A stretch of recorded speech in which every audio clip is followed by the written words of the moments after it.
जी अस्सलाम वालेकुम स्टूडेंट्स, उम्मीद है आप खैर खैरियत से होंगे। बच्चों बिस्मिल्लाह पढ़ लें, दुरूद शरीफ पढ़ लें, फिर हम आगाज़ करते हैं। बिस्मिल्लाहिर्रहमानिर्रहीम। अल्लाहुम्मा सल्ली अला मुहम्मदिन व अला आलि मुहम्मदिन कमा सल्लैता अला इब्राहीम व अला आलि इब्राहीम इन्नका हमीदुम मजीद। अल्लाहुम्मा बारिक अला मुहम्मदिन व अला आलि मुहम्मदिन कमा बारकता अला इब्राहीम व अला आलि इब्राहीम इन्नका हमीदुम मजीद। रब्बि इश्रह ली सदरी व यस्सिर ली अमरी वहलुल उक़दतम मिन लिसानी यफ़क़हू क़ौली। रब्बि ज़िदनी इल्मा रब्बि यस्सिर व ला तुअस्सिर व तम्मिम बिल खैर। बच्चों IFRS 9 का आगाज़ करते हैं।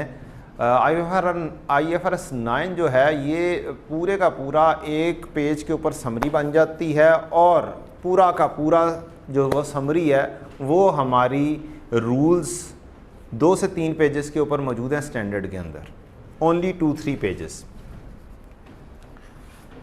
वो भी देख लेंगे। लेकिन पहले थोड़ी सी बात कि अगर हमारे शेयर्स की परचेज़ हो, हमने इन्वेस्टमेंट की हो 1 से 19.99% तक, तो हमारा IFRS 9 लग रहा होगा। 20% से ऊपर चला जाएगा, 50% से कम रहेगा, तो ये हमारा एसोसिएट बन जाएगी इन्वेस्टमेंट।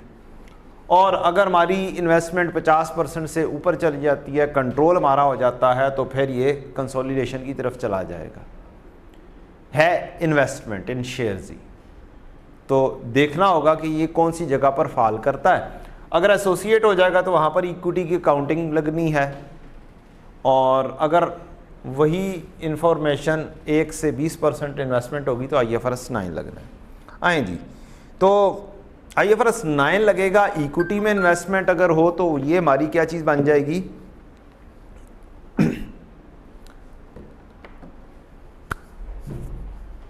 फाइनेंशियल एसेट बन जाएगा।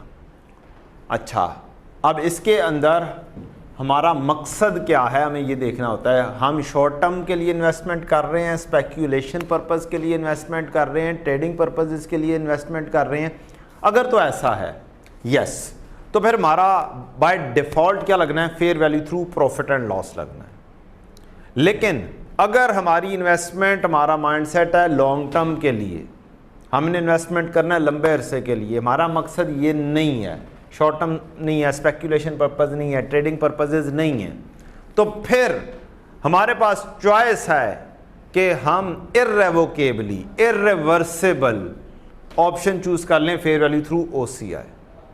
लेकिन एक दफ़ा ये कर लिया तो फिर ये इर्रिवर्सिबल है, ठीक। लेकिन अगर हमारा मकसद ये नहीं है, फिर हम डेजिग्नेट कर देंगे शेयर को कि हम फेयर वैल्यू थ्रू OCI के ऊपर चले जाएं। अब इसके अंदर इनिशियल जो रिकॉग्निशन है, fair value through profit and loss discuss करते हैं। फिर मैं इसको समराइज वे आउट में बाकी सब जगहों पर जहाँ पर fair value through profit and loss लगना है वो सारी की सारी इन्फॉर्मेशन इकट्ठी डिस्कस करूँगा, ताकि हम एक ही रूल के तहत सारी चीज़ों को देख लें कि fair value through profit and loss कहाँ पर लगना है।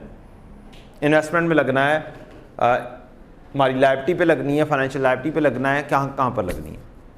तो हम अभी पहले सिर्फ डिस्कशन करने लगे हैं fair value through profit and loss को फोकस होकर करेंगे हम।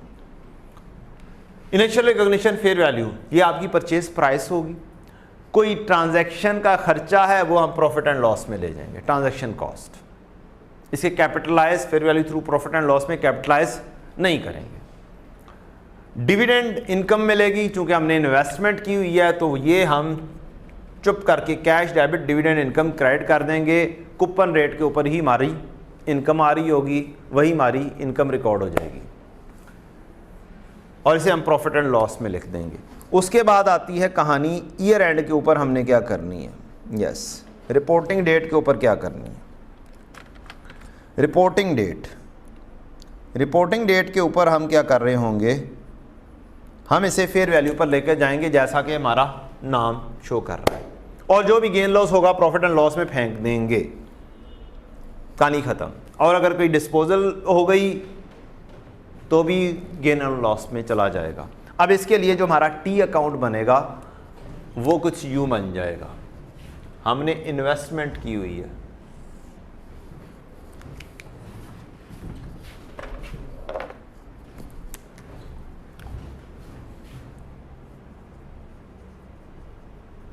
इन्वेस्टमेंट इन शेयर्स। अब ये हमारा एसेट है, हमारी पहली एंट्री आई इन्वेस्टमेंट डेबिट कैश क्रेडिट। फ़र्ज़ करते हैं ये हमने चीज़ ख़रीदी 100 रुपए की, चाहे ये डिस्काउंट के ऊपर ख़रीदी चाहे जैसे भी ली। 10 रुपए वाली चीज़ हमने 100 रुपए में ख़रीदी या 150 वाली चीज़ हमने 100 रुपए में ख़रीदी, कोई फ़र्क नहीं पड़ता, जितने में भी ख़रीदी है वो यहाँ पर आ जाएगा। ये चीज़ आ गई, हमने डेफिनेटली इसे फेयर वैल्यू के ऊपर ख़रीद लिया होगा। कोई ट्रांजैक्शन कॉस्ट आएगी तो वो हमने प्रॉफिट एंड लॉस में ले जानी है, transaction cost. Entry expense debit और कैश क्रेडिट हो जाएगा, 2 रुपए का हमने ये ले ली। अब आपने इसके ऊपर फेयर वैल्यू देखनी है कि इसकी फेयर वैल्यू कितनी है, 105 रुपये है, तो 5 रुपये क्या आ जाएगा आपका investment debit, fair value gain credit, कहानी ख़त्म। तो इसकी एक एंट्री दरमियान में आ गई, डिविडेंड जो आया, डिविडेंड इसकी फेस वैल्यू पर आएगा। किस पे आएगा? फेस वैल्यू पर आएगा। हम चलें इसको 100 रुपये नहीं रखते, हम इसे रख लेते हैं कि हमने 101 का लिया, फेस वैल्यू इसकी 100 रुपये थी, प्रीमियम पे हमने ख़रीद लिया, जितने में ख़रीदा वो ले लिया, फेयर वैल्यू गेन अब 4 रुपये आ गया और डिविडेंड हमें आया फेस वैल्यू के ऊपर से 6%, तो वो कितना बना 6। डिविडेंड इनकम 100 वाली चीज़ के ऊपर 6%, cash debit, dividend income credit 6 रुपये, और लास्ट में आपकी ये 4 रुपये की एक एंट्री आ गई ईयर एंड के ऊपर। ये पूरी की पूरी किसके ऊपर कहानी आ गई? आपकी fair value through profit and loss financial asset equity investment आ गई। अब हम बढ़ते हैं, सेम चीज़ के ऊपर जाते हैं, जब हमने कहाँ पर पहुँचना है, फाइनेंशियल एसेट इन्वेस्टमेंट इन डेट इंस्ट्रूमेंट में कर देता हूँ, लोन वगैरह की बात कर देता हूँ। तो वहाँ पर भी हमारे पास जो बाय डिफ़ॉल्ट है, हमें देखना होता है कि cash flow characteristic test pass हो रहा है। अगर पास हो रहा हो तो बिजनेस मॉडल अगर टिल मैच्योरिटी रखने वाला है तो अमोर्टाइज कॉस्ट, अगर हम बेच भी सकते हैं तो क्या है अपॉर्चुनिटी अगर अच्छी मिल जाए तो फिर फेयर वैल्यू थ्रू OCI, और ट्रेडिंग पर्पस, वंस अगेन अगर ट्रेडिंग पर्पस है, शॉर्ट टर्म आपकी इन्वेस्टमेंट है, तो फिर fair value through profit and loss ही आएगी। अब यहाँ पर भी क्या चीज़ है, सेम रूल्स हैं कि आपने फेयर वैल्यू के ऊपर परचेज प्राइस करना है, आपने ट्रांजैक्शन कॉस्ट को एक्सपेंस में लेकर चले जाना है, आपने इंटरेस्ट इनकम, अब इंटरेस्ट इनकम आएगी, डिविडेंड इनकम नहीं है। कूपन रेट के ऊपर जो नॉमिनल रेट है उसके ऊपर आप बनाएंगे कैश डेबिट और इंटरेस्ट इनकम क्रेडिट हो जाएगी। Investments are revalue to fair value with gain loss, profit and loss में जाएगा, कहानी खत्म, कोई डिफरेंस नहीं। Fair value through profit and loss में कोई डिफरेंस है ही नहीं, ठीक। कोई अमोर्टाइजेशन कॉस्ट की वर्किंग नहीं है, डिस्पोजल होगी तो भी गेन लॉस में। मीन्स ये इन्वेस्टमेंट इन शेयर हो, इन्वेस्टमेंट इन डेट इंस्ट्रूमेंट हो, आपका अगर fair value through profit and loss है, एक ही तरीका का, डिविडेंड इनकम चेंज हो जाएगी, cash debit interest income credit हो जाएगा, नथिंग एल्स, कोई फर्क नहीं है। कहानी यहां पर किसकी हो गई? Fair value through profit and loss, profit and loss. अब तीसरी कहानी fair value through profit and loss की कहां पर है? Fair value through profit and loss, अब आप ये याद रखें, तीनों जगहों पे आना ही आना है, मौजूद है। तीसरी है हमारी फाइनेंशियल लायबिलिटी है, अब हमने चीज इशू की हुई है, whether it is a debt instrument और इक्विटी इंस्ट्रूमेंट। इक्विटी इंस्ट्रूमेंट तो नहीं आना नहीं है, डेट इंस्ट्रूमेंट आपने इशू किया हुआ है, तब आपकी लायबिलिटी बन रही होगी। अगर आपने इक्विटी इशू किया तो वो तो शेयर कैपिटल में चला जाएगा, ठीक। इक्विटी इंस्ट्रूमेंट इशू किया हुआ है, चाहे आपने प्रेफरेंस शेयर्स इशू किए हुए हैं इररिडीमेबल, चाहे आपने नॉर्मल इक्विटी इशू की हुई है, तो वो तो कहां पे चली जाएगी? आपकी इक्विटी में चली जाएगी। Statement of changes in equity वाली कहानियां सारी लगेंगी, FAR 1 वाली सारी कहानी, ठीक। तो वो तो यहां पर नहीं फाल करेगी। हाँ, हमने डेट इंस्ट्रूमेंट इशू किए हुए हैं, लोन लिया हुआ है, TFC इशू किए हुए हैं, बॉन्ड्स इशू किए हुए हैं, रिडीमेबल प्रेफरेंस शेयर इशू किए हुए हैं, वहां पर ये चीज लगेगी। वो आपने इशू किया हुआ है तो डिफॉल्ट ट्रीटमेंट अमोर्टाइज कॉस्ट है, उसको हम साइड पर करते हैं, ये डिफॉल्ट ट्रीटमेंट की बात नहीं कर रहे। अगर एक्सेप्शन के तौर पर चले जाएं, company wants to reduce accounting mismatch, accounting mismatch वो दूर करना चाहता है। बाकी सब जगहों के ऊपर वो चल रहा है fair value through profit and loss, वो कहता है यार ये लायबिलिटी भी थ्रू प्रॉफिट एंड लॉस ही कर देते हैं, या इन्वेस्टमेंट बहुत हैवी है और शॉर्ट टर्म में हम काम करते रहते हैं, उधर fair value through profit and loss लगाया हुआ है, तो हम कहते हैं यार अब कौन मोटा इस कॉस्ट के ऊपर काम करे, अकाउंटिंग मिसमैच दूर करते हैं, एक जैसी अकाउंटिंग रखते हैं, हम fair value through profit and loss रहते हैं। तो अगर आपका माइंडसेट ये है, या मैनेजमेंट इंटरेस्टेड है in valuating it on fair value as part of documented policy है, नहीं हमने रखना ही fair value through profit and loss है, चलना ही इसके ऊपर है, तो तब भी हम किसके ऊपर चले जाएंगे, fair value through profit and loss पे चले जाएंगे। अब हमारी लायबिलिटी आ गई, क्या है, लायबिलिटी है। अब लायबिलिटी है तो भी अब आपका क्या आ जाएगा, फेयर वैल्यू के ऊपर जितने में लोन लिया है। अब माइंडसेट चेंज कर दोगे, क्या करोगे, माइंडसेट चेंज कर दोगे, अब लायबिलिटी के ऊपर आ जाओगे, लायबिलिटी लोन, लेकिन fair value through profit and loss चल रहे हो। अब आपके पास कैश आएगा, कैश डेबिट लोन क्रेडिट, जितना भी लोन रेज हुआ है फेस वैल्यू से अप हुआ है कम हुआ है, फेयर वैल्यू के ऊपर जितनी अमाउंट भी आई है, जितना अमाउंट भी रियलाइज हुई है, आपने 10 वाली चीज 97 में दे दी, आपको पैसे आए हैं 97, आपने 97 लिख दिया। अब इंटरेस्ट जो देना है वो देना है किसके ऊपर, फेस वैल्यू पर, कूपन रेट पे, वो सब जगहों पे वही वाला चलेगा। कोई ट्रांजैक्शन कॉस्ट है तो वो अब भी एक्सपेंस में जानी है, अब भी यही वाली एंट्री होगी। रीजन एक्सपेंस डेबिट और कैश क्रेडिट, ये तो खर्चा है ट्रांजैक्शन कॉस्ट का, कमीशन देनी पड़ गई, कोई लोन इशू किया है उसके कोई और खर्चे हैं, तो अब भी वही वाली एंट्री होगी। कोई ट्रांजैक्शन कॉस्ट है, expense debit cash credit. Interest जो आप देंगे, पहले ले रहे थे अब देंगे, जो सा भी आपने देना है फेस वैल्यू के ऊपर, कूपन रेट जो लगेगा, नॉमिनल रेट लग रहा है, वो आपका एक्सपेंस में चला जाएगा। अब आपका इंटरेस्ट, एक्सपेंस डेबिट और कैश या बैंक क्रेडिट एंट्री हो जाएगी। कूपन रेट पर जाना है, ये कूपन रेट हमेशा किसके ऊपर लगता है, फेस वैल्यू के ऊपर लगता है, हमेशा फेस वैल्यू के ऊपर लगता है। अब 100 वाली चीज़ है, 100 के ऊपर आपका 5% आपने कूपन रेट दिया हुआ है, 6% दिया, 7% दिया, व्हाट्स एवर इट इज़, उसकी एंट्री हो जाएगी, ये 5 रुपये, ये भी इस अकाउंट में नहीं आना। जब फेयर वैल्यू पे है तो सीधी फेयर वैल्यू के ऊपर आनी चाहिए। यहां पर एक पैरा है हमारा 5.7.7, ये कहता है फेयर वैल्यू पे तो ले आते हैं, लेकिन अगर आपकी अपनी हरकतों की वजह से आपकी वैल्यू डाउन हुई है ना, तो वो प्रॉफिट एंड लॉस में नहीं जानी, वो ओसीआई में जाएगी, अपनी हरकतों की वजह से अगर हुई है तो। However, any change due to company's own credit risk is recorded in OCI। ये एक्सेप्शन है जो ग्रीन कलर में मैंने की है, 5.7.7 पैरा है, हाईलाइट कर लें, ये इंपॉर्टेंट चीज है। एक्सेप्शन इज ऑलवेज इंपॉर्टेंट, और ये कभी भी टेस्ट हो सकती है और हो चुकी हुई है। एग्जामिनर एक्सेप्शन के ऊपर तो जाता ही जाता है, अभी नहीं जाएगा, चंद दिन बाद जाएगा, दोबारा से जाएगा, बार बार जाएगा। तो एक दफा आ गई है, इसका ये मतलब नहीं है कि जी दोबारा से नहीं आनी।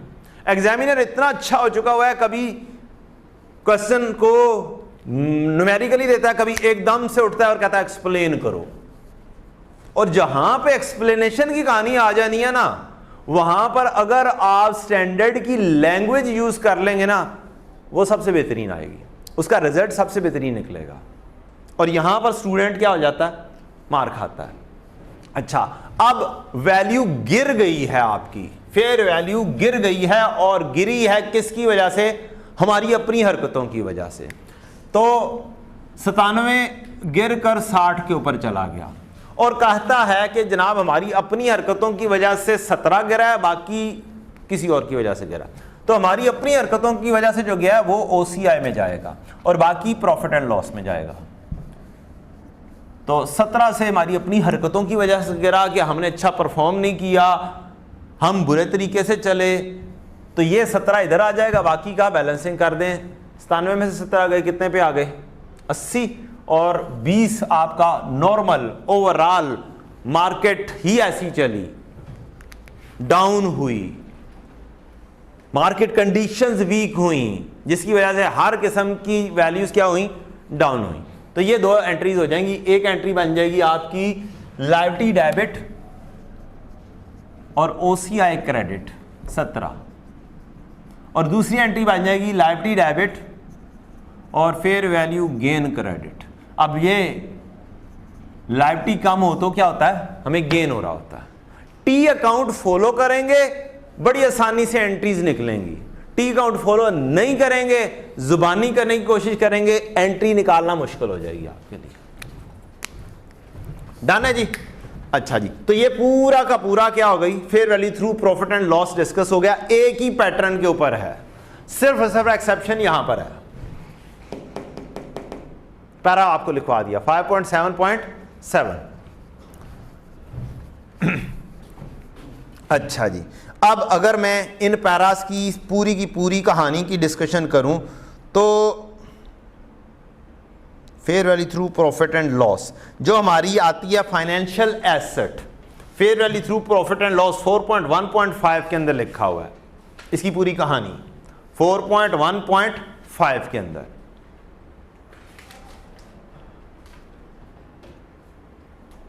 जो कैश फ्लो करैक्टरिस्टिक्स टेस्ट है वो बी 4.1.13 में लिखे हुए हैं। ये बी आएगा बाद में जाके, अपेंडिक्स बी के अंदर आप कह लें, वहां पर इसकी डिटेल लिखी होगी, कैश फ्लो करैक्टरिस्टिक्स की एग्जांपल्स दी होंगी।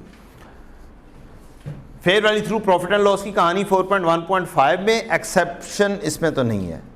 अच्छा, आगे बढ़ते हैं। नेक्स्ट आती है 4.113 की है जी बेटा, 4.113 है, वो जब आएगा तब आ जाएगी कहानी। ठीक है जी, तो बहुत सारी चीज़ें हैं। अच्छा, अगर आप कहें कि फाइनेंशियल लायबिलिटी की प्रॉफिट एंड लॉस की बात की जाए तो ये 4.2.2 के अंदर है। इसकी कहानी डिस्कशन पूरी 4.2.2 में दी गई है और एक्सेप्शन 4.7.7 में दी गई है। सिर्फ 2 पेजेस फाइनेंशियल लायबिलिटीज के ऊपर है, 2 पेजेस फाइनेंशियल एसेट पे हैं। गेन लॉस की कहानी के ऊपर जब आएंगे ईयर एंड की मेजरमेंट, सब्सीक्वेंट मेजरमेंट, तो वहां पर ये कहानी 5.7.7 में है। लें जी, ये कहानी होगी आपकी पूरी की पूरी किसके ऊपर, fair value through profit and loss. अब हम आते हैं फेयर वैल्यू थ्रू OCI के ऊपर। फेयर वैल्यू थ्रू OCI, उसमें क्या कहानी है, इसके अंदर हमें कैपिटलाइज करनी होती हैं चीजें। क्या करनी होती है, कैपिटलाइज करनी होती है। इक्विटी इंस्ट्रूमेंट में अगर आप आ जाएं तो इसके अंदर ट्रांजैक्शन कॉस्ट ही होगी ना, वो भी कैपिटलाइज होगी। क्या होगी, ट्रांजैक्शन कॉस्ट भी क्या होगी, कैपिटलाइज होगी। ये मैंने लिखी थी investment in share fair value through profit and loss. इसमें 2 की थी, क्या भला, ट्रांजैक्शन कॉस्ट थी। तो अब फर्क क्या पड़ेगा फेयर वैल्यू थ्रू OCI के अंदर, यहां पर ही ऐसे ही लिखा रहने देता हूं मैं, यहां पर नीचे करके क्या कर देता हूं, इसका डिफरेंस ले लेता हूं। Investment in equity,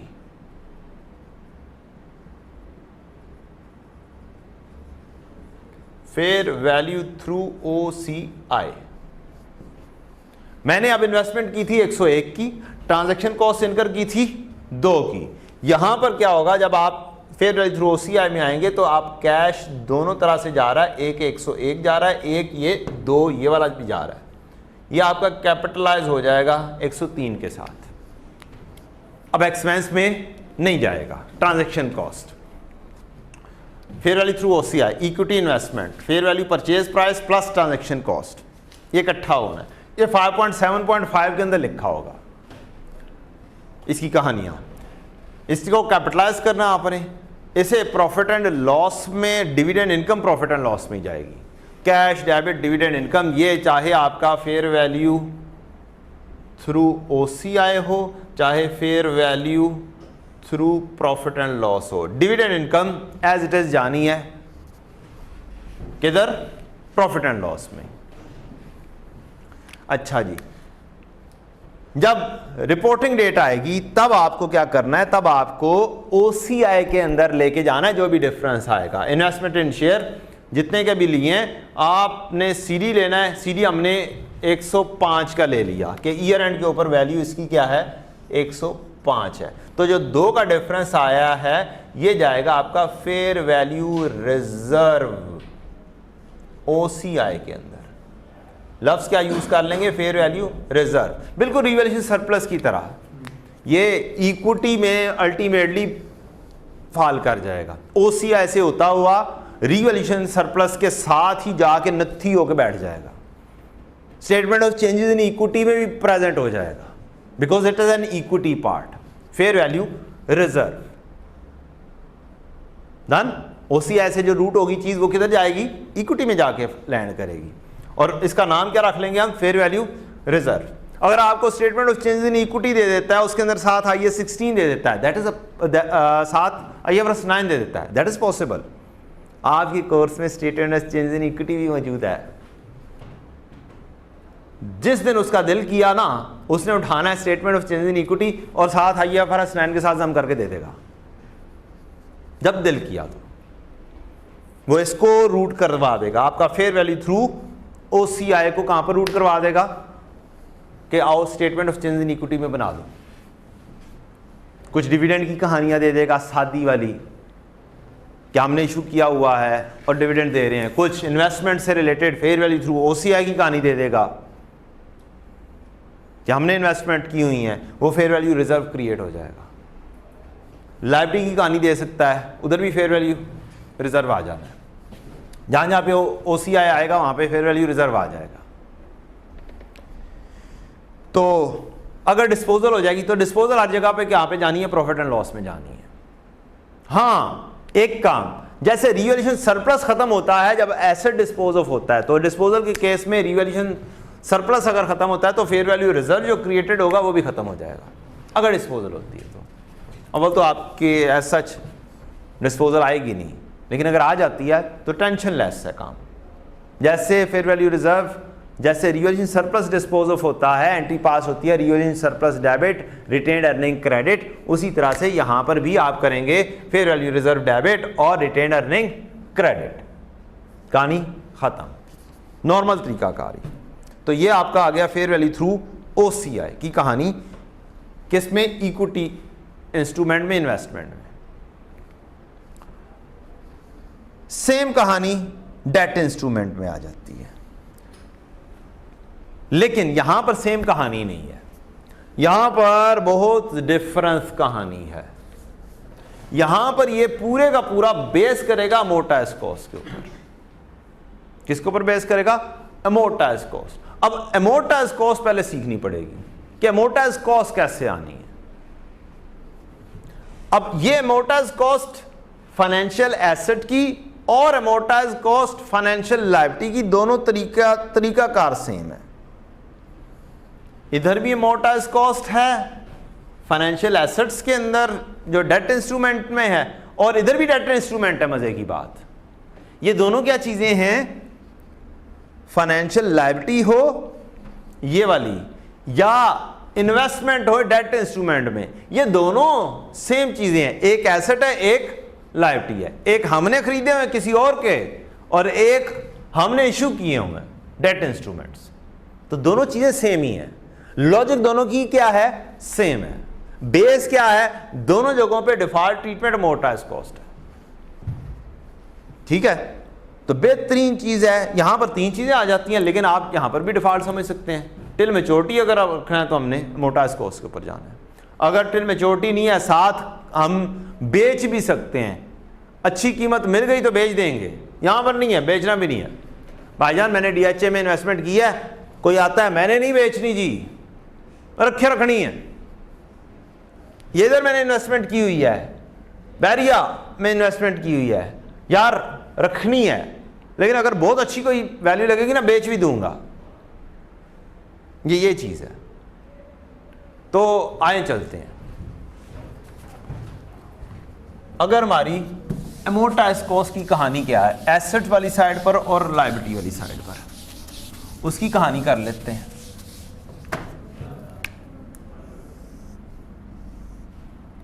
amortised cost अगर आपकी एसेट साइड है और अगर आपकी लायबिलिटी साइड है, दोनों इकट्ठी पैरेलल चला देते हैं। क्या करते हैं? पैरेलल चला देते हैं, क्योंकि हम रिवीजन कर रहे हैं। अमोर्टाइज्ड कॉस्ट क्या जी? लायबिलिटी वाली साइड। अब क्या करना है? हमने कोई इन्वेस्टमेंट किया है, हमने कोई इन्वेस्टमेंट किया है, तो ये इसके किसके ऊपर लिखना है? जाना है purchase price plus transaction cost. दो एंट्रीज होंगी ना यार, एसेट का डेबिट और कैश क्रेडिट। नॉर्मल जो इन्वेस्टमेंट है फेयर वैल्यू वाली। दूसरी एंट्री एक्सपेंस होना था, एक्सपेंस डेबिट कैश क्रेडिट होता है ना ट्रांजैक्शन कॉस्ट। अब ये एक्सपेंस नहीं करना, क्या करना है? ये भी एसेट करना है। ये किस चीज की है? Transaction cost. अब अगर यही वाली दो एंट्रीज पास करनी पड़ जाएं मुझे लायबिलिटी वाली साइड पर, फिर क्या कहानी जाएगी? अब लायबिलिटी में तो मुझे कैश आया है, cash debit liability credit fair value के ऊपर। लेकिन जब यहां पर खर्चा आएगा ना, तो खर्चा होता है एक्सपेंस डेबिट और कैश क्रेडिट। अब खर्चे की जगह पर एक्सपेंस डेबिट नहीं होना, लायबिलिटी डेबिट होनी है। सादी सी कहानी। अब यहां पर लायबिलिटी अगर 100 की है और लायबिलिटी 2 की, 100 नहीं लिखते हम, 105 अगर लिखते हैं, और लायबिलिटी अब 2 की अगर डेबिट होती है तो फिर 105 माइनस 2 होगा। और अगर एसेट 105 का है और यहां पर एसेट भी 2 का डेबिट हो रहा है, तो ये 105 जमा 2 होगा। इधर 105 माइनस 2 करना पड़ेगा, क्योंकि लायबिलिटी कम हो रही है। डन? तो इस वजह से फर्क आता है अमोर्टाइज्ड कॉस्ट में दोनों साइड में। यहां पर आपकी fair value plus transaction cost होगी, यहां पर आपकी fair value minus transaction cost होगी, और उसकी रीजन ये है। तो 105 माइनस 2, इधर आएगा 105 प्लस 2, इधर 107 के ऊपर चीज आ जाएगी, वही चीज वैसी चीज, और यहां पर क्या हो जाएगी? 103 पर चली जाएगी। फेस वैल्यू इसकी 100 थी। फेस वैल्यू क्या थी? दोनों साइडों पे 100 थी। यार मार्कर ਜਿਹੜੇ ਹੈਗੇ ਨੇ ਬਹੁਤ ਬੜੀ ਛੇਤੀ ਹੋ ਜਾਂਦੇ ਨੇ, ਅਸੀਂ ਮਗਰਮ ਦੇ ਹੱਥ ਦੇ ਵਿੱਚ ਜਾਂਦੇ ਨੇ। ਤੇ मेरा तो ख्याल से यह चल जाएगा। अच्छा जी, हम ब्लू के साथ खेल लेते हैं। बात समझ लग गई? अब बड़ा ही आसान काम है, इफेक्टिव रेट के ऊपर इनकम लिखनी है और इफेक्टिव रेट के ऊपर इंटरेस्ट लिखना है। इधर इंटरेस्ट एक्सपेंस, इधर इनकम। किसके ऊपर? इफेक्टिव रेट पे, दोनों साइडों पे। इफेक्टिव रेट इस के ऊपर लगता है, इसी चीज के ऊपर। Effective rate entry receivable debit और इनकम क्रेडिट। इसको रिसीवेबल के अंदाज से सोचना है, इसको पेएबल के अंदाज से सोचना है। हमने जनरल एंट्री को अगर जनरली अपने ज़हन में सही तरीके से बैठाना है ना, तो इस तरीके से सोचना है। रिसीवेबल डेबिट और इनकम क्रेडिट किस पे? इफेक्टिव रेट पे। इफेक्टिव रेट किस पे लगेगा? आपकी इस वैल्यू पे लगेगा। अब इफेक्टिव रेट और फेस रेट ये आपको गिवन किए गए होंगे। 99.99% चांसेस यही हैं। कूपन रेट भी गिवन किया होगा, इफेक्टिव रेट भी किया होगा। अब इस वक्त मैं इफेक्टिव रेट कैलकुलेट कैसे होता है उस कहानी में नहीं जा सकता। तो अगर मैं लेता हूं इफेक्टिव रेट आपका है से 8% और कूपन रेट है आपका 6%, तो क्या होगा? इनकम 107 के ऊपर 8% पे लिखी जाएगी। ठीक, इसके ऊपर लिखी जानी। और यहां पर आना है कैश, जो मुझे आया। रिसीवेबल का अकाउंट, सादा रिसीवेबल का अकाउंट जो होता है ना, वो वाला बनना है। Receivable debit income credit, cash debit receivable credit. So simple. अगर आप सादा अपने आप को रखना चाहते हैं तो अमोर्टाइज्ड कॉस्ट ही है। यही तरीकाकार आपका इक्विटी मेथड में भी यही है।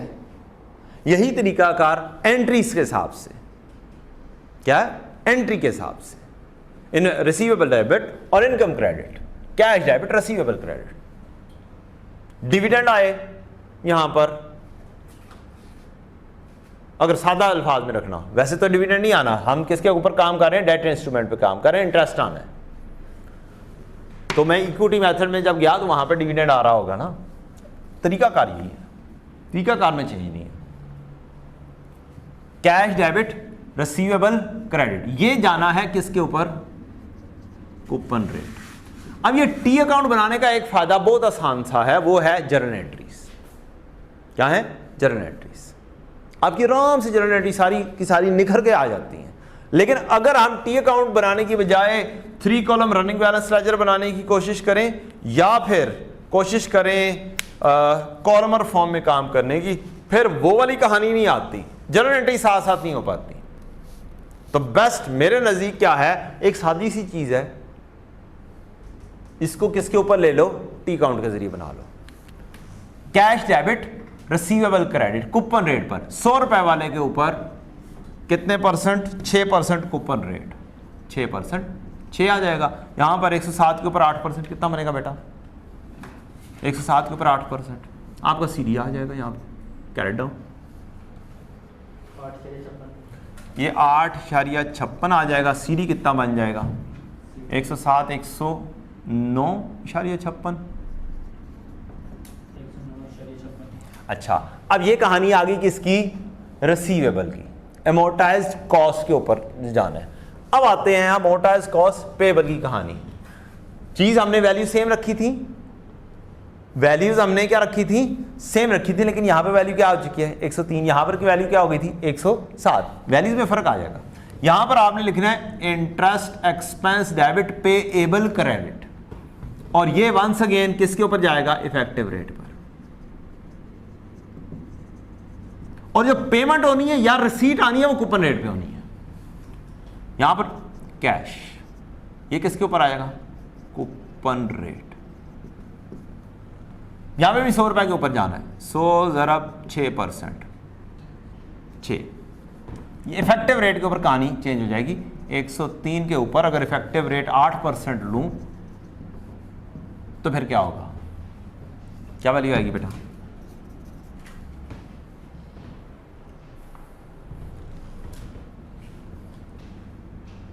मैं जानबूझ के जस्ट रेट सेम ले रहा हूं, मुझे सारी सारी एंट्रीज बस डिस्कस करनी है। क्या है, 8.24, और सीडी आ जाएगा 103 + 2 105.24। ये दोनों चीजें क्या हो जाएंगी, अमोर्टाइज्ड कॉस्ट की कहानी। आए जनाब, अमोर्टाइज्ड कॉस्ट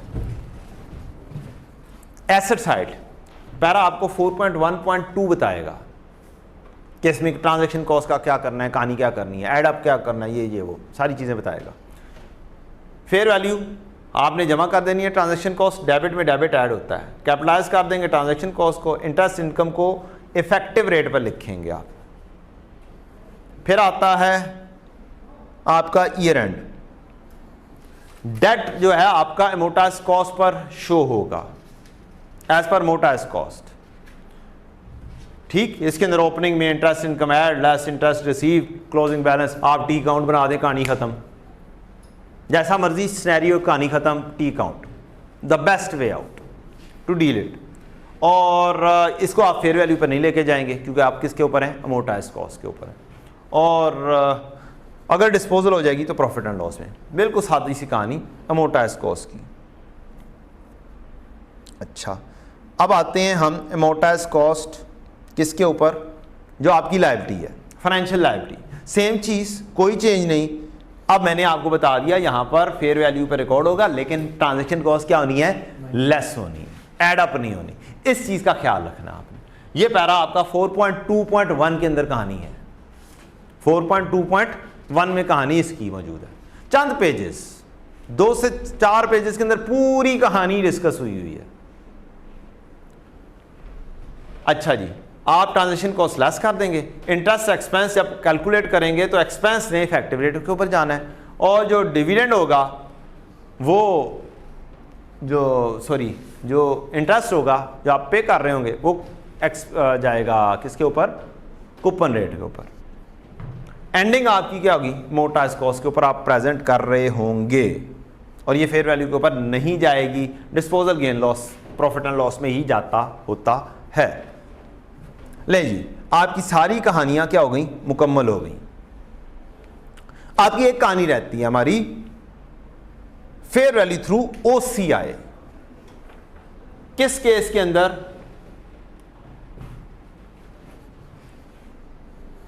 डेट इंस्ट्रूमेंट में। फेयर वैल्यू थ्रू ओसीआई की डिस्कशन हो गई थी, लेकिन यहां पर स्पेशल डिस्कशन है। क्या है, यहां पर इधर की डिस्कशन हो गई थी इक्विटी इंस्ट्रूमेंट में, लेकिन यहां पर स्पेशल किस्म की है, अमोर्टाइज्ड कॉस्ट की वर्किंग करना ही करना पड़नी है, इसके बगैर गुजारा नहीं है। जब आपने फेयर वैल्यू थ्रू ओसीआई पर भी जाना हो, 4.1.2a के अंदर कहानी इसकी है। उसने बताया हुआ है कि अगर हमारा मकसद ये है तो हम क्या फॉलो करेंगे, fair value through OCI follow करेंगे। और अगर मकसद हमारा टिल मैच्योरिटी है तो क्या है, 4.1.2 में बताया हुआ है, साथ साथ ही पैराज हैं। और वो हेडिंग क्या होगी, हेडिंग चांसेस यही हैं, फाइनेंशियल एसेट इन्वेस्टमेंट इन इंस्ट्रूमेंट। तो इसके अंदर जब आपने अमोर्टाइज्ड कॉस्ट बनानी ही बनानी है तो सारे रूल इधर वाले पहले लगाने पड़ेंगे। फेयर वैल्यू थ्रू ओसीआई में शिफ्टिंग करनी पड़ती है अमोर्टाइज्ड कॉस्ट से। वर्किंग यही होगी, कैपिटलाइज करेंगे ट्रांजैक्शन कॉस्ट, इनकम भी लिखेंगे इफेक्टिव रेट के ऊपर ही। और जब आपने ईयर एंड पे जाना है, अब हमें सीडी जो रखना है ना, वो लिखना है अमोर्टाइज्ड कॉस्ट पर नहीं, पहले कैलकुलेशन बनेंगे, लेकिन आपको ये प्रेजेंटेशन किसके ऊपर देनी है, ओसीआई के ऊपर लेकर जानी है, ट्रांसफर करना है, फेयर वैल्यू के ऊपर लिखना है। अब फेयर वैल्यू यहां पर, ये फेयर वैल्यू तो है नहीं, ये फेयर वैल्यू तो है नहीं, आपको इस सीडी को किस पर लिखना है, फेयर वैल्यू पर लिखना है। आप एक छोटी सी वर्किंग बनाएंगे इसके पैरेलली, क्या करेंगे, इसके पैरेलली बनाएंगे और यहां पर लिखेंगे कि इसकी फेयर वैल्यू बनती क्या है। एज्यूमिंग इसकी फेयर वैल्यू बनती थी 115, क्या बनती थी, 115। अब आपको एक एंट्री मजीद बनानी है, क्या करनी है, एक एंट्री मजीद बनानी है। ये भी सीडी वर्कआउट हुआ हुआ है, ये भी सीडी वर्कआउट हुआ हुआ है, तो दो सीरीज के दरमियान में डिफरेंस जो होगा ना, ये अब बढ़ाना है तो क्या करना पड़ेगा, ये जो डेट इंस्ट्रूमेंट में आपने इन्वेस्टमेंट की हुई है, रिसीवेबल है या इन्वेस्टमेंट है, इन्वेस्टमेंट को डेबिट करना पड़ेगा और थ्रू ओसीआई है, किधर लेके जाएंगे, ओसीआई में लेके जाएंगे। आपकी एंट्री बन जाएगी इन्वेस्टमेंट डेबिट और फेयर वैल्यू रिजर्व क्रेडिट। ठीक है, 109 से 115 पे जाएंगे तो आपका कहानी आ जाएगी कितनी, 5.44। अब इससे अगले कहानी बड़ी मजेदार है। पहला साल तो आराम से हो जाता है, अगले साल के ऊपर कहानी मजेदार आती है। मैं अब अगला साल बनाने लगा हूं यहां से चीजें मिटाकर। अब अगला साल जो है ना, वो आपने कैलकुलेट इसी तरह से ही करना है, अमोर्टाइज्ड कॉस्ट पे कहानी चलते जानी रहनी है। एक वर्किंग पूरी 2 सालों की बननी पड़ेगी। बीडी आप एक हिसाब से ये उठाएंगे 109.56, 109.56 पे इफेक्टिव रेट भी लगेगा, उस पे कैश कूपन पर भी जाएगा, कैश कूपन पे यही 6 जाना है, और इफेक्टिव रेट के ऊपर आपने इसी के ऊपर कैलकुलेशन करनी है, इनकम लिखनी है। ये स्टैंडर्ड कहता है कि इनकम वैसे ही जानी है, एक ही लिखी जानी है। 109.56 पर लगाएं 8.5%, 109.56 पर जाएं, 9.31। और अब सीडी बनाएं जरा, क्या बनता है इसी को ये लेकर चलते हुए,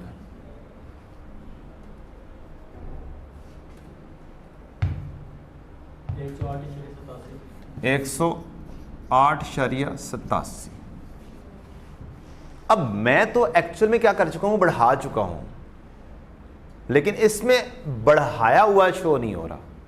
यहां पर मैं दोबारा से वर्क करता हूं कि मेरा फेयर वैल्यू कितना है, और फेयर वैल्यू आती है, और ये भी सीडी है, ये भी सीडी है। तो यहां पर क्या चीज आएगी, सीडी से हम कहते हैं 114 है। अब डिफरेंस क्या आया, अब यहां पर डायरेक्टली काम नहीं होगा, यहां पर डायरेक्टली काम नहीं होगा। यहां पर थोड़ी सी ज़रा अगर आप डिटेल में आ जाएं तो एक छोटी सी एग्जांपल है मेरे पास, किधर गई वो एग्जांपल, आई थिंक सो मैं लेकर आया हूँ।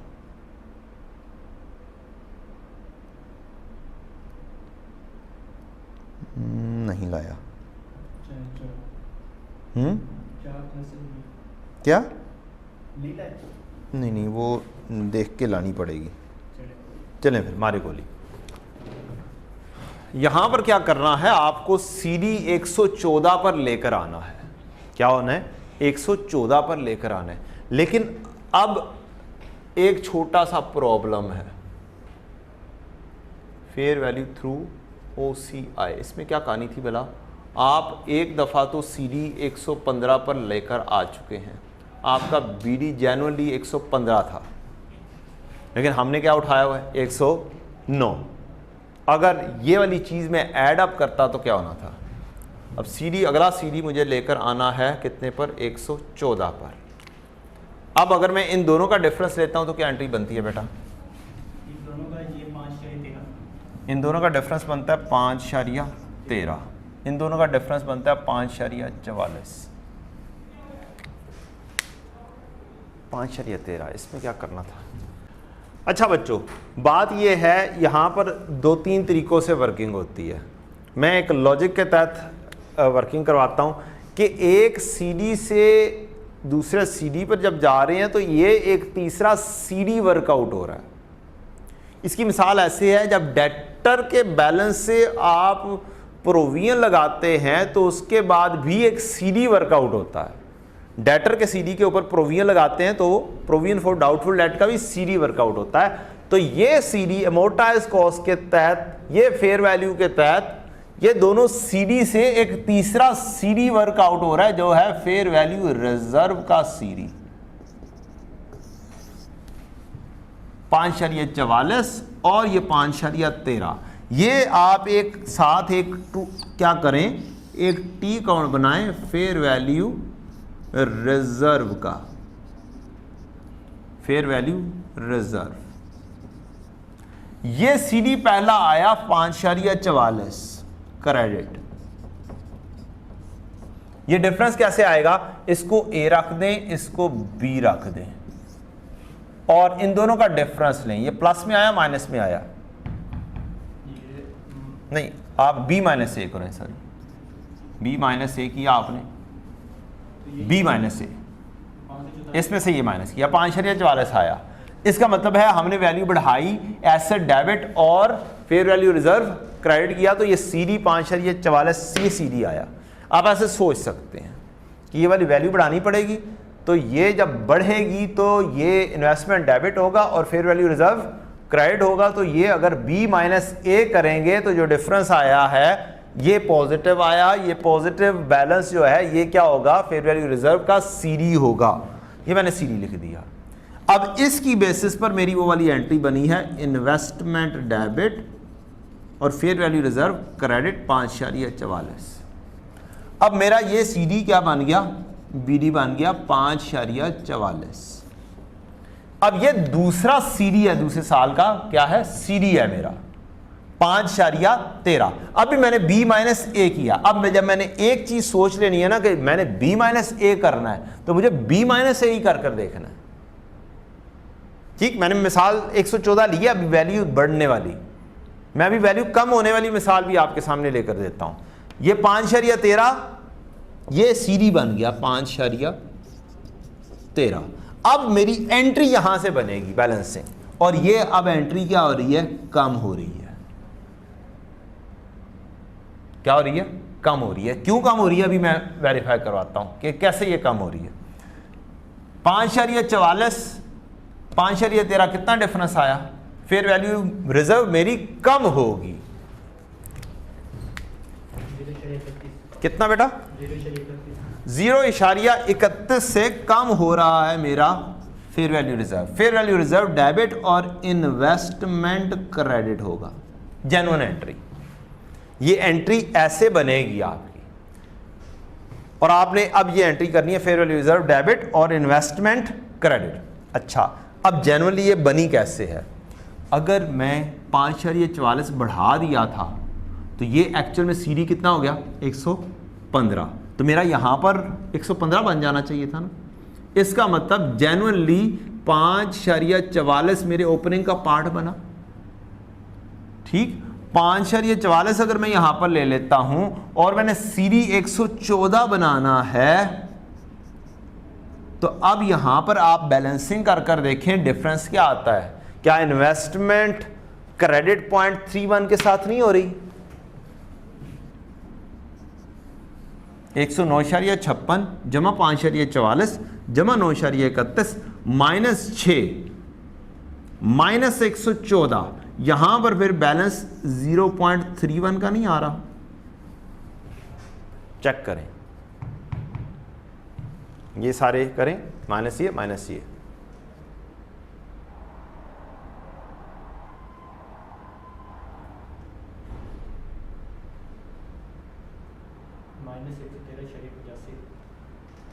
बेटा मैंने 14 भी कर देना था ना, तो यहाँ पर 0.31 का बैलेंस आ जाएगा। ये डेबिट साइड का टोटल लगाएं, कितना बना? 109.56 जमा 5.40 जमा 9.31। 108 को छोड़ दें, 108 नहीं है, 108 नहीं है बेटा, 108 की जगह पर मुझे 114 लाना है। 114 डाल दिया था, 120 बन जाता था। 120 में से 109.56 माइनस 5.44 माइनस 9.31 माइनस 114 जमा 6 120, इसमें से ये माइनस करेंगे तो माइनस में आंसर आएगा 0.31 आपको। ठीक है, इस साइड पर फाल कर रहा है, ये डेबिट साइड में से एक ये लेस करेंगे तो ये खुद ब खुद निकल रहा है। असल में आपकी यहां से ये चीज निकल आती है एंट्री बनाने के लिए। यहां पर ये ऐड अप इस वजह से नहीं करते क्योंकि अगर ये ऐड अप कर देंगे तो हमारी ये इनकम सही नहीं आएगी, ये मोटाइज कॉस्ट के ऊपर ही आनी है। इसलिए हम एक पैरेलल वर्किंग बना देते हैं, इस सीडी और इस सीडी का डिफरेंस लेते हैं और हमारे पास एक वैल्यू आती है, वो सीडी बना देते हैं हम यहां पे। ठीक, और फिर हम अगले साल का भी सीडी लिखते हैं और जो डिफरेंस आता है उसकी एंट्री बनाते हैं विद दिस इन्वेस्टमेंट, और एंट्री बन जाती है ये डेबिट तो ये क्रेडिट, और ये मैंने आपको दिखा दिया कि ये एक्चुअल में आ गया। ठीक, और फिर ये काम करते हुए 114 जो हमारा सीडी आना चाहिए हमारा सीडी भी आ जाता है। तो ये है इसका लॉजिक, एक सीडी से दूसरा सीडी वर्कआउट होता है, ये रूल है। ठीक, कुछ लोग इसकी एक वर्किंग बनाते हैं प्रॉफिट एंड लॉस के जरिए, वो एक डिफरेंट वर्किंग है, मैं उसकी तरफ नहीं जा रहा, मैं एक लॉजिकल चीज़ के तहत चल रहा हूं कि एक सीडी से दूसरा सीडी वर्कआउट होता है। इसको डिफरेंस लेंगे b माइनस ए करेंगे तो वैल्यू आ जाएगी। अब मैंने अभी वादा किया था कि यार मैं ये कम करके दिखाता हूं, ये वादा किया था ना, इससे भी कम लेकर जाता हूं तो फिर क्या हो जाएगा, वैल्यू नेगेटिव में लेकर आता हूं तो फिर कैसे डील करना है। तो अगर मैं अपने वादे के ऊपर आऊं और मैं कहूं कि नहीं जनाब 114 नहीं है वैल्यू, 114 वैल्यू नहीं है, ये वैल्यू है 105।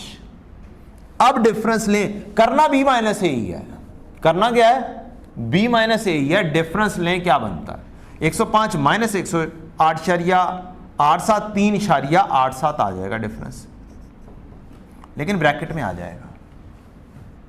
इस ब्रैकेट का मतलब क्या है, ये सीडी हमने सोचा था और ये सीडी निकाला था क्रेडिट है, तो ब्रैकेट का मतलब क्या हुआ, ये सीडी क्या है डेबिट है।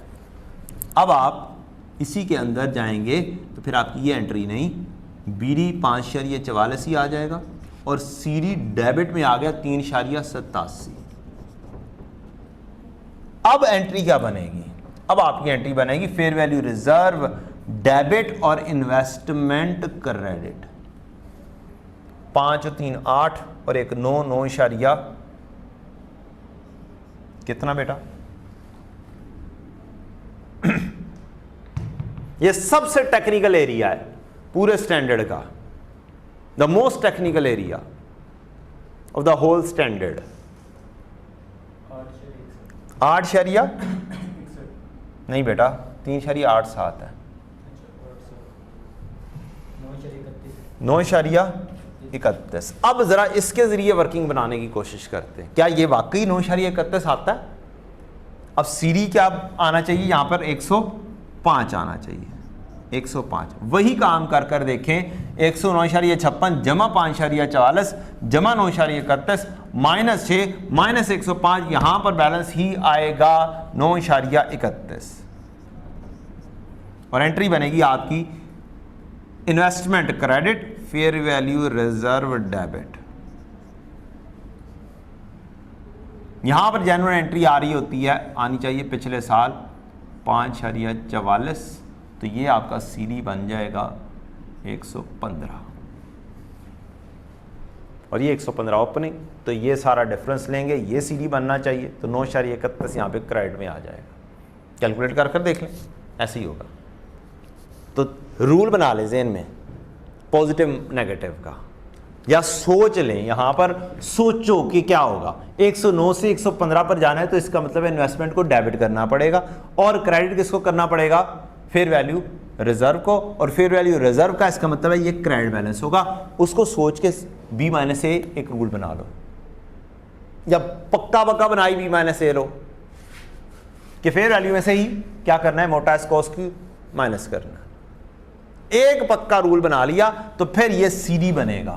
अब ये देखना है, ये सीडी पॉजिटिव में आ रहा होगा तो ये लायबिलिटी वाली साइड सीडी क्रेडिट बनेगा, अगर ये नेगेटिव में आंसर आएगा तो ये डेबिट बनेगा।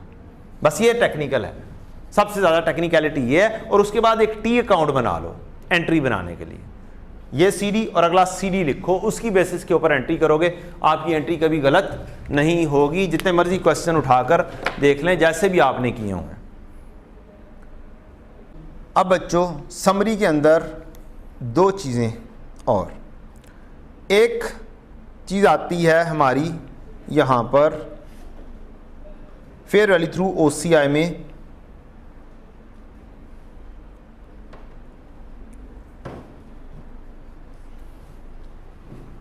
यहाँ पर ईयर एंड के ऊपर जब हम एमोटाइज कॉस्ट के ऊपर से फेयर वैल्यू पर शिफ्ट होंगे तो जो वैल्यू होगी, हम अमोटाइज कॉस्ट पर जा रहे होंगे, उसमें जो डिफरेंस आएगा वो ओसीआई में लेकर जाना है। ये जो हमने भी निकाला फेयर वैल्यू रिजर्व जो निकाली है, ये ओसीआई के थ्रू रूट होगी, चाहे वो प्लस हो रही हो चाहे वो माइनस हो रही हो, ये ओसीआई के जरिए रूट होगी।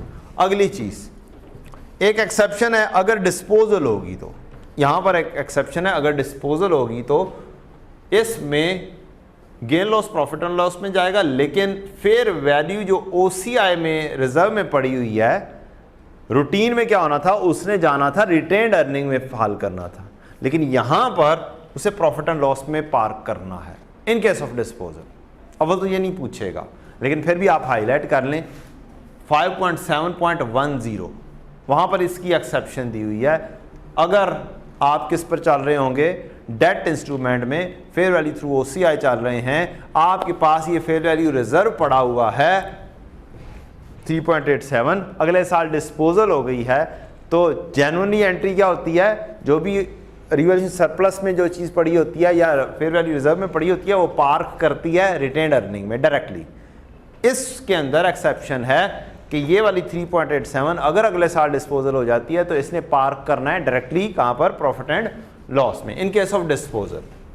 ये एक्सेप्शन 5.7.10 ये लिख लीजिएगा अपने पास। नेक्स्ट आखिरी चीज, इनिशियल रिकॉग्निशन के ऊपर जिस तरह से हमने एक डिस्कशन की थी कि एक्सेप्शन है इक्विटी इंस्ट्रूमेंट में कि हम डेजिग्नेट कर रहे हैं इररेवोकेबली ओसीआई में, या जैसे हमने डिस्कशन की थी कि फाइनेंशियल लायबिलिटी में एक्सेप्शन है अकाउंटिंग मिसमैच दूर करना हो या मैनेजमेंट का डिसीजन ये हो कि हमने fair value through profit and loss लेना है तो हम प्रॉफिट एंड लॉस फॉलो कर सकते हैं।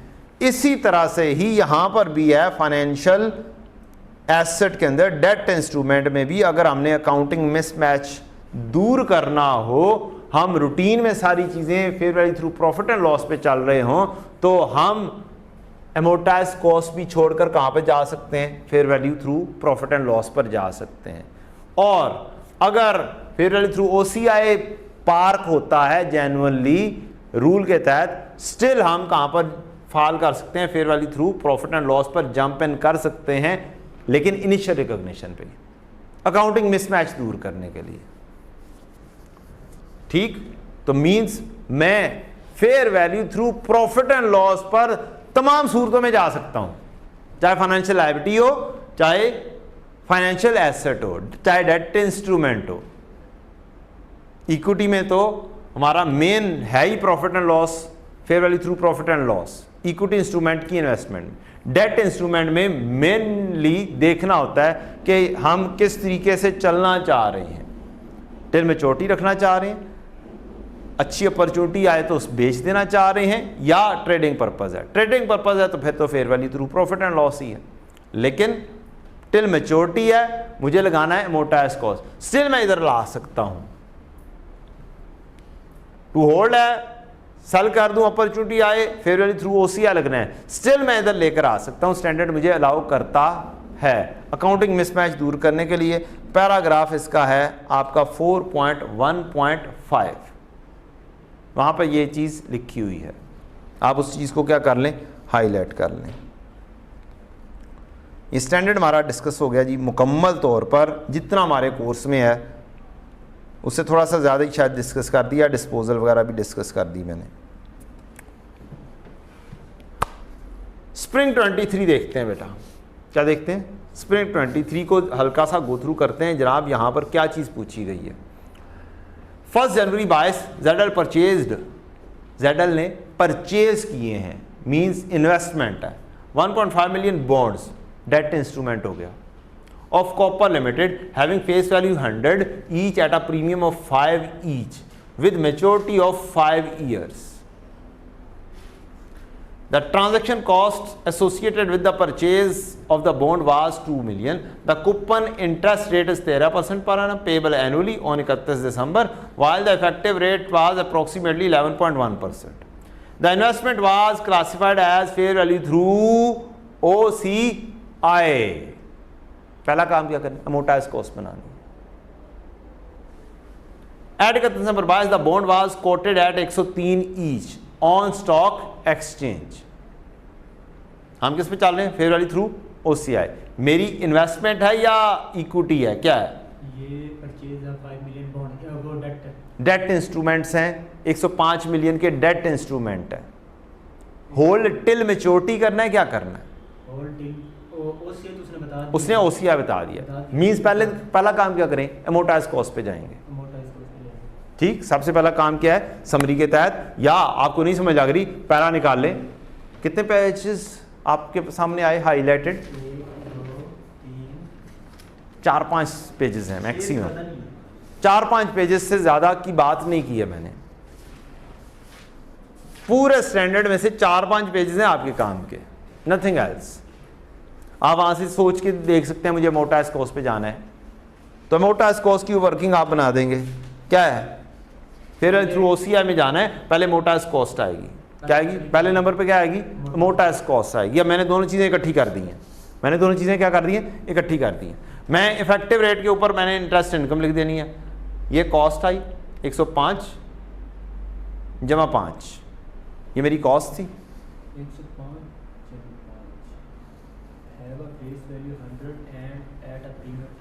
प्रीमियम 5, 105 पे मैंने खरीदी, 105, 2 रुपये ट्रांजेक्शन कॉस्ट ये भी कैपिटलाइज करनी थी, टोटल मेरी होगी 107।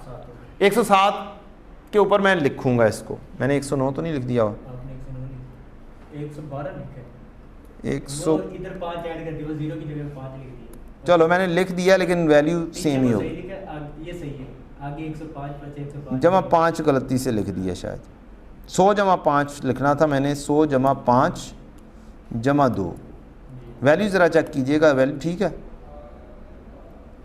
107 के हिसाब से ये, या 1.5 ज़रब 107 107 हाँ वैल्यू सही है जी, वैल्यू सही ली है और मैं जस्ट लिखने में थोड़ी सी गलती कर दी है। टी काउंट मैंने बनाया तो मैंने 5 रुपये 100 रुपये और 2 रुपये ट्रांजेक्शन कॉस्ट को इकट्ठा कर दिया। अब 107 के ऊपर इफेक्टिव रेट 11.1 के ऊपर मैंने इनकम रिकॉर्ड करनी है, इंटरेस्ट इनकम 160.5 पे 11.1 17.82 आ गई। मेरी एक एंट्री बन गई इन्वेस्टमेंट डेबिट और इंटरेस्ट इनकम क्रेडिट। अगली चीज़ मैंने कूपन रेट के ऊपर देना है, फेस वैल्यू के ऊपर इंटरेस्ट रिसीव कर रहा हूँ, बैंक डेबिट और इन्वेस्टमेंट क्रेडिट। 150 फेस वैल्यू है 10 रुपये 100 रुपये के हिसाब से, 13% कूपन रेट है, 19.5 मेरी वैल्यू आ गई, बैंक डेबिट और क्रेडिट, बैंक डेबिट और इन्वेस्टमेंट क्रेडिट। अब यहाँ पर मेरा CD वर्कआउट होकर आ गया होगा, मैंने फेयर वैल्यू रिजर्व यहाँ पर दोनों चीज़ों को इकट्ठा कर दिया मैंने। एमोर्टाइज कॉस्ट के ऊपर होता तो 160 17.82 19.5 CD कितना बन जाना था बेटा मोर्टाइज कॉस्ट के ऊपर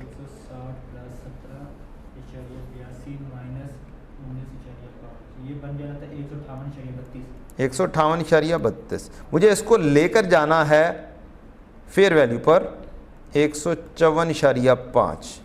तो मैंने क्या करना था, इन्वेस्टमेंट को क्रेडिट करना था,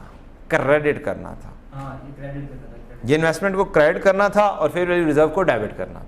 ये मेरी एक एडिशनल एंट्री थी और यही मेरी एंट्री बन रही है। Investment debit bank credit, investment debit bank credit, ये मेरी ट्रांजैक्शन कॉस्ट आ गई 1.5 ज़रब 2 मैंने इकट्ठा काम कर दिया वहाँ पे, तो 160.5 मेरी टोटल हो गई। मैंने investment debit interest income credit किया 17.82 आ गया, बैंक डेबिट इन्वेस्टमेंट इनकम या फाइनेंशियल एसेट 19.5 आ गया। अब ये एक लंबी चौड़ी कहानी डील की गई हुई है एज पर एग्जामिनर, मैंने उसका काम क्या किया, मैंने टी काउंट बना लिया और डिफरेंस आराम से 4.32 निकल कर आ गया। फेयर वैल्यू रिजर्व डेबिट और इन्वेस्टमेंट क्रेडिट, इन्वेस्टमेंट कम करनी है ना बेटा, कम करनी है तो क्रेडिट करेंगे और मैंने दोनों को क्या कर दिया, इकट्ठा कर दिया, यहाँ पे दोनों लेजर्स को सम कर दिया। फिर थ्रू OCI में मैंने कहा था आपको क्या करना है, CD बनाना है, उफ दोनों का डिफरेंस लेके क्या करना है, CD बनाना है। और पहला साल था, पहले साल में तो टेंशन नहीं होती है, पहले साल में कोई टेंशन नहीं, अगर दूसरे साल में जाएगा तो फिर कहानी में टेंशन आती है।